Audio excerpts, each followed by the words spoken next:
So obviously I work as Goody Two Shoes as well as part of the Republic of Everyone. And as you can see from the pictures evident, it's probably fairly safe to assume that I'm a inner city, legume eating, pedal pushing, car sharing, lefty, hippie, pinko commie. Pretty right, yep. And if you asked anybody that worked with me, they would probably say, oh yeah, she's that type that does the community stuff or the social stuff. They'll also say, oh yeah, she also knows how to fix the printer, which it generally happens to people who work in digital for somehow, but I kind of keep that on the down low because, yeah, I do know how to fix the printer, but I don't like to advertise it for obvious reasons. So I guess if you were all to individually go around the people that you work with too, they would generally describe you as like a type of person. You could be a government type of person, you could be an active citizen type of person like Georgia, or you could be a design guy like Matt. But there's generally a proclivity toward describing people and communities as types. This is Ronda Rousey. For those of you who don't know Ronda Rousey, shame on you. What was interesting is that 3 weeks ago, Ronda Rousey, who was the current bantamweight champion of the UFC, lost spectacularly to a woman named Holly Holm at UFC 193 down at Etihad Stadium in Melbourne. There were 70,000 people jam-packed into this arena in something that the media like to describe as bloodthirsty cage fighting. Now you might wonder why I know all this, and the reality is that I know this because I was there. And I love watching UFC. And I was there with my friends, and I drank beer and I ate chips, and I had a really good time, and I was blown away, and then I sat and talked to my friends about it in the pub for hours afterwards. And I guess that makes me also the UFC, beer drinking, rough and tumble kind of chick type as well. And I guess I'm sort of telling you this because it's really easy when we talk about community to start typecasting people into certain things. And when we do, we assume that just because you're a pedal pusher car sharer doesn't mean that you can also like UFC. And conversely, think that if you're a beer drinking, chip eating bogan that loves UFC, you can't be a car sharing, pedal pushing, organic shopping thing. And it's a really, really limiting way of thinking about people. And I guess it's important to keep in mind when you're thinking about community engagement, that it's not just this monolithic thing and there's not a specific way of thinking about it that's didactic. And the reality, and that's probably more true, is that people are generally incredibly unpredictable. And just because you're one thing doesn't mean you're that thing all of the time. And the way that we perceive people around us and what motivates, inspires and challenges them are really, really different. So it can be easy to think of people as types when you try to engage with them, but if you do that, you only ever kind of get to engage them on one level. We also overthink this concept of community as something that exists over there, whereas the reality is they're just people. You create community when you have something to talk about, and it has a time frame, but generally communities are just people with something in common. You can belong to more than one community, and often people belong to a whole range of communities. And then obviously also community is such a fluid concept, and you can kind of be a part of something, ditch it and be a part of something else almost as quickly as, as the UFC bantamweight title changes on a spectacular day in December at Etihad. Now this is all really exciting because I think it gives us as people who have this idea of engaging community a little bit of permission to think more broadly about what that actually is And when you do, you also realise that, those inner city latte sipping, bike toting, Annabelle crab loving hipsters, when you realise that they will actually save their money to drink beer and watch UFC, conversely, you go, well, maybe the people that save their money to watch UFC might be open to other types of behaviours that might potentially be a little bit more aligned with our conventional thinking about what makes society inclusive and sustainable and positive. Because I get that, cage fighting's not always looked at in a particularly effervescent light, and that's probably for good reason. So working on these types of campaigns, which is what I generally get to do, I always go back to this concept of going, why would I care and why would I share? It has to be top of mind. And having spent almost, 10 years now working with non-for-profits across environmental, philanthropy, and a whole range of really exciting campaigns, there is nothing more sickly feeling than putting all of this thinking into a campaign, being about to hit the send button on a press release or sending a website live, and then going, hey guys, to all of your colleagues, we're a bunch of like-minded, internet-savvy, mindful people. Would you mind giving the campaign a bit of a kickstart by putting it on your own social media channels? And then nobody does. And you go, oh, shit. You haven't worked it out. You don't know if the people who are around you that have a vested interest in what you're doing don't care and they won't share, you're sitting on an absolute donkey of a campaign. So to avoid that, you really have to have that, sense test coming straight up. And if you're not sure, ask. And so that leads us to this idea too of what people actually are, what do people actually care about? So when we think about community engagement, I guess knowing what motivates and interests people is really quite interesting. So this is sort of a little bit of a reflection on society based on last year. So apart from sport, for those of you that don't know, there's this magical thing called Google Trends. So if you're ever interested in what people are looking at on the internet, Google Trends and it'll tell you. So last year, in 2004, apart from sport, Googling about who had died and things about love were particularly big. So it was about Tinder, people going, what is Tinder? How do I Tinder?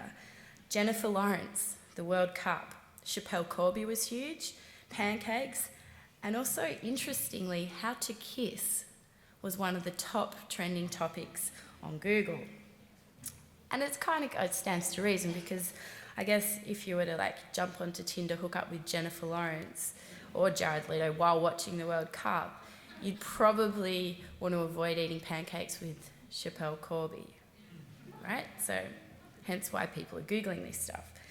And if you're not ever sure about what people are interested in, it's really good to ask. This is by no means a scientific methodology, but it's really interesting just to get kind of gut check whether or not what you want people to do is aligned to what they're interested in doing. So my job is trying to understand what motivates people. One of the things that I've worked out, it's actually love, which is, love, and fear. And a lot of, I think when we look at urban life and particularly life in cities, a lot of life is conducive to loneliness. So to an extent, the economy that we run on depends on loneliness and individualism. The way cities are built, the fences that we put in between each other's houses, the nature of takeaway food and the infatuation with convenience and celebrity, they are loneliness inducing. So it's also, I don't think, any great surprise that the things that make us lonely are also not very good for us. Crap food's not good for us, driving everywhere is not good for us, lots of screen time's not good for us, and consuming at the rate that we do is not good for us. And I think I'm probably not alone when you think of this nexus between online life and real life is when you have a birthday on Facebook, and I have 1,000 friends on Facebook. So, your little phone's popping away like a schizophrenic microwave because everyone's wishing you happy birthday on Facebook. But how many of you have kind of been sitting there going, oh, that's nice, but I'm actually not doing anything? Like, I'd love to be down the pub having a drink with you all, or I'd love to be celebrating in real life.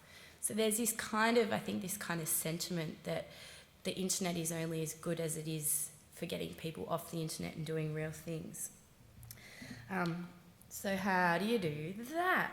Well, you think of it as a tool that facilitates authentic interactions. And one of these things about overcoming loneliness is also about overcoming fear.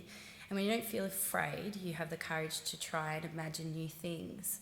We have tolerance, we have creativity, we have acceptance. So using the internet to do those types of things are really good. My favourite project is Grow It Local. The way that Grow It Local works is basically bribing people or using the internet to get people to come and talk to each other and giving them an excuse to do that. So I guess it's a bit of a Trojan horse project in the fact that at its core, the mandate from council was to go and gauge to what extent people were willing to grow their own food. This was Waverley Council, so possibly the most densely populated LGA in the entire area of Sydney. And what we asked people to do was grow something, anything, didn't matter how much, do it on your windowsill, cultivate it, bring it down to the farmer's market, and then we will use all of those things to make dinner for everybody. Now, it really, really helps to have a bunch of quite good-looking chefs who know how to cook really, really well, because the media like that. They make for great front-page fodder. But I think what was more interesting was creating this sense of movement online, but then also kind of going back and seeing how this translated into real life. And what happened is that we moved away from this kind of lonely food court community to this real community. And there were people of different ages, people who didn't know how to grow, people with different cultural backgrounds, all coming together with an excuse to each other, because let's face it, everybody loves a party. Crazy stuff, I think Georgia mentioned this before, but yeah, crazy does work. The crazier the thing is, the more excited people get. And I think there is a little bit of wisdom in that kind of pub banter where you're like, what if we did this? And what if we did that? And that's sort of galvanising and exciting. And once you say something crazy, you kind of sometimes got to follow through with it. This was a great crazy idea, and this would never ever happen in Adelaide, but way back in 2010, everybody in Sydney hated bicycling. It was the devil incarnate, and Alan Jones got up there on his radio and he said, "This is terrible, we've got to stop these crazy cyclists, it's dangerous, it's blah, blah, blah." And so he got so irate and, up about it that he decided to host a town hall meeting. In this scenario, a bunch of us sort of used the internet to go, this really sucks. So within kind of like half an hour, we managed to wrangle a couple of hundred kids on bikes to do laps around town hall as if this meeting was going on, which gave birth to this spectacular campaign called On Your Bike, Alan. Eventually it did. Keeping in lockstep with the cycling idea, we thought, well, the reason why people don't want to cycle is because it's a little bit scary. So let's slow it down and let's get people to wear tweed. Why not? Crazy idea. We ripped it from somebody else, which was great. The Grow It Local idea, I think, we went from feeding 200 people down at the Three Blue Ducks in Waverley to 2,500 people at TEDx Sydney, which I would never recommend doing, ever. It was fabulous. It was great, but never again. Make things really pretty. It sounds a little bit superficial, but the guys who started the New York High Line said that investing in the High Line logo was a statement of professionalism and the importance of design. It was then much easier to galvanise people around the project. So it's not just the idea, but it's sometimes how people see the idea that really counts. Again, make things pretty. Give a sense of occasion for what you're trying to achieve to get people off the internet. Photography works, like pride and celebration is such an amazing thing. It builds community. When you also amplify people's stories online, you give them the opportunity to participate in a really powerful narrative. So with Grow It Local, every single piece of produce had a story. This guy, like the trumpetini, we couldn't even bring ourselves to cook it and eat it because it was just too spectacular. This is just a way of using Instagram to tell stories. There was a beautiful woman who was a forensic cop by day and a flower forager by night. So obviously she was fantastic because she would never get caught. But telling her story was great. Abandoning the rules, which I think I'm doing, so I'm going slightly over time.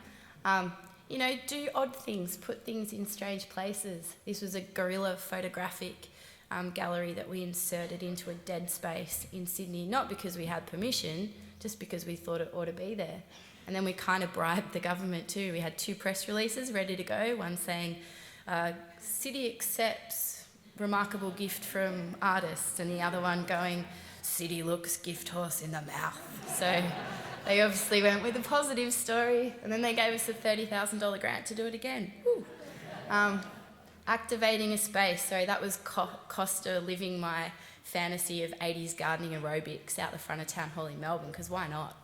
And then also, taking something and this was a big paste up that we did. Again, breaking the rules with humour, making things fun.